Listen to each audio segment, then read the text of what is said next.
সবুজে ঘেরা একটি ছোট্ট গ্রাম ছিল। গ্রামের নাম ছিল শান্তিপুর। সেই গ্রামে থাকত দুই মেয়ে, শিউলি আর মায়া। তারা দুজন ছিল খুব ভালো বান্ধবী। ছোটবেলা থেকেই তারা একসাথে খেলত, একসাথে স্কুলে যেত, আর একসাথে স্বপ্ন দেখত। শিউলি ছিল খুব শান্ত স্বভাবের মেয়ে। সে পড়াশোনা করতে ভালোবাসত এবং সবসময় সবাইকে সাহায্য করত। অন্যদিকে মায়া ছিল খুব হাসিখুশি আর চঞ্চল। সে সবসময় নতুন নতুন খেলাধুলা আর মজার কাজ করতে ভালোবাসত। দুজনের স্বভাব আলাদা হলেও তাদের বন্ধুত্ব ছিল খুব গভীর। প্রতিদিন সকালে তারা একসাথে স্কুলে যেত। পথের ধারে ছিল বড় বড় গাছ, পাখির ডাক আর সবুজ ধানক্ষেত। হাঁটতে হাঁটতে তারা নানা গল্প করত, কখনো ভবিষ্যতের স্বপ্ন, কখনো আবার গ্রামের মজার ঘটনা।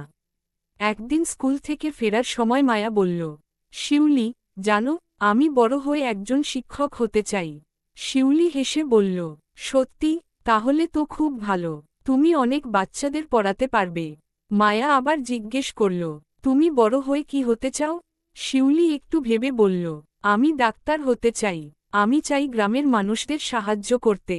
মায়া খুব খুশি হয়ে বলল, তাহলে তো আমরা দুজনেই মানুষের উপকার করব। এভাবে তাদের দিনগুলো খুব সুন্দর কাটছিল। কিন্তু একদিন একটি ঘটনা তাদের বন্ধুত্বকে আরও শক্ত করে দিল। একদিন স্কুলে বড় একটি পরীক্ষার ফলাফল বের হল। মায়া পরীক্ষায় খুব ভালো করতে পারেনি। সে খুব মন খারাপ করে স্কুলের এক কোণে বসেছিল। তার চোখে পানি চলে এসেছিল। শিউলি সেটা দেখে ধীরে ধীরে তার পাশে গিয়ে বসল। সে বলল, কাঁদছ কেন মায়া? মায়া দুঃখ করে বলল, আমি পরীক্ষায় ভালো করতে পারিনি। সবাই হাসবে আমার ওপর। শিউলি মায়ার হাত ধরে বলল, একটা পরীক্ষায় খারাপ করলে কিছু হয় না। তুমি চাইলে আবার ভালো করতে পারবে। আমি তোমাকে পড়ায় সাহায্য করব। মায়া অবাক হয়ে বলল, সত্যি? তুমি আমাকে পড়াবে? শিউলি হেসে বলল, অবশ্যই, আমরা তো বান্ধবী। সেই দিন থেকে প্রতিদিন বিকেলে তারা একসাথে পড়াশোনা করতে শুরু করল।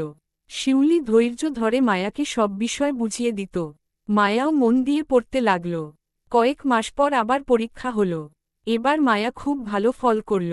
যখন ফলাফল ঘোষণা হল, মায়ার মুখে বড় হাসি ফুটে উঠল।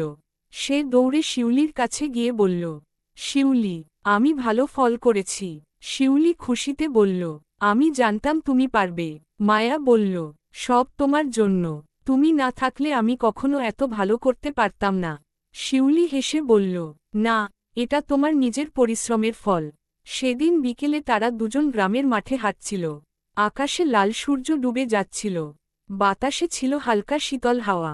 মায়া বলল, শিউলি, আমাদের বন্ধুত্ব যেন সবসময় এমনই থাকে। শিউলি বলল, হ্যাঁ, সত্যিকারের বন্ধুত্ব কখনো ভাঙে না। বছর কেটে গেল। তারা বড় হল, কিন্তু তাদের বন্ধুত্ব একটুও বদলায়নি। তারা সবসময় একে অপরের পাশে ছিল, খুশির সময়েও, দুঃখের সময়েও। গ্রামের মানুষও তাদের বন্ধুত্বের গল্প বলত। কারণ সবাই জানত, সত্যিকারের বন্ধুত্ব মানে শুধু একসাথে হাসি নয়, একজন আরেকজনকে কঠিন সময়ে সাহায্য করা।